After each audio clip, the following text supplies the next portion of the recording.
خون جمنا ایک سنگین مسئلہ ہے۔ اگر آپ کا خون پتلا ہو جائے تو آپ کو ہیمریج کا خطرہ ہوتا ہے اور خون بہہ جانے سے آپ کی ہلاکت ہو سکتی ہے۔ اور اگر خون گاڑھا ہو کر جم جائے تو نہ صرف آپ کی دل کی شریانوں میں خون کی سپلائی متاثر ہوتی ہے بلکہ آپ کو دل کا دورہ پڑنے کا بھی خطرہ ہو سکتا ہے۔ ڈاکٹر آپ کے خون کے پتلا یا گاڑھا ہو کر منجمد ہونے کی تشخیص کر سکتے ہیں، لیکن اس کے لیے انہیں آپ کے خون سے بھری ہوئی ایک سرنج کی ضرورت ہوتی ہے۔ لیکن اب جلد ہی آپ اپنے موبائل فون سے گھر پر ہی اپنا ٹیسٹ خود کرنے کے قابل ہو سکتے ہیں۔ موبائل فونز میں موجود یہ سینسر خون میں تبدیلیوں یعنی پتلا ہونے یا گاڑھا ہونے یا دودھ میں ملاوٹ کو جانچنے کے لیے استعمال کیا جا سکتا ہے۔ اس سینسر سے نکلنے والی روشنی کی شعاعیں ایک خاص قسم کا نمونہ بناتی ہیں جس کا دار و مدار مائع کے گاڑھے پن پر ہوتا ہے۔ مثال کے طور پر دودھ میں چکنائی کا مختلف ہونا روشنی کے اس نمونے کو ایک قابل شناخت طریقے سے بدل دیتا ہے، جیسا کہ خون جمنے کے ساتھ ہوتا ہے۔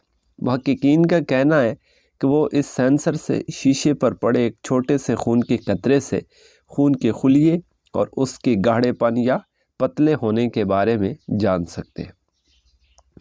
ایک حالیہ تحقیق میں سائنسدانوں کی ٹیم نے موبائل فون کے کیمرے اور وائبریشن موٹر کا استعمال کرتے ہوئے خون میں تانبے کے ایک ذرے کو استعمال کیا تاکہ خون جمنے کا جائزہ کیا جا سکے۔ دیگر محققین ایسی ٹیکنالوجی تیار کرنے پر کام کر رہے ہیں جس سے آپ اپنے موبائل کے ذریعے موبائل کے کیمرے سے دل کی صحت سے متعلق دیگر چیزوں کی نگرانی کر سکیں، جیسا کہ بلڈ پریشر وغیرہ۔ کینیڈا کی ٹورنٹو یونیورسٹی اور چین کی ہانگ زو نارمل یونیورسٹی نے ایسے الگورتھم تیار کیے ہیں جو موبائل فون کے فرنٹ کیمرے سے کھینچی جانے والی تصویر سے چہرے میں خون کی گردش کا جائزہ لے سکتے ہیں۔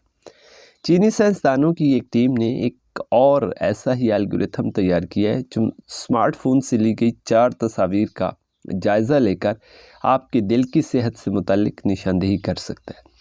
اگر آپ 4 تصاویر ایک سامنے سے، 2 چہرے کے دائیں اور بائیں جانب سے، جبکہ ایک اوپر سے نیچے دیکھتے ہوئے کھینچتے ہیں تو یہ الگورتھم ان کا جائزہ لے کر دل کی صحت کے متعلق علامات کی نشاندہی کر سکتا ہے۔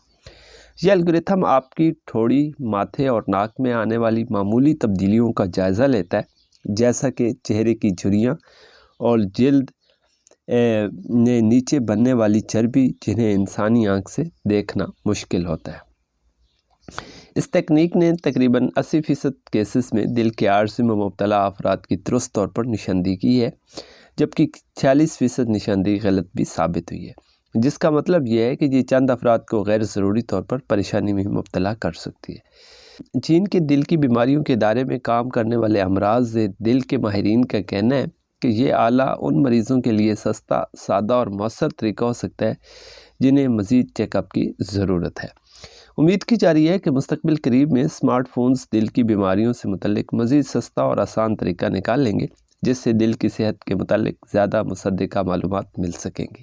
ٹیکنالوجی ابھی بھی آزمائش اور تحقیقی مراحل میں، لیکن ابھی بھی کچھ ایسے طریقے ہیں جن سے آپ اپنے موبائل فون کا استعمال کرتے ہوئے صحت سے متعلق معلومات حاصل کر سکتے ہیں۔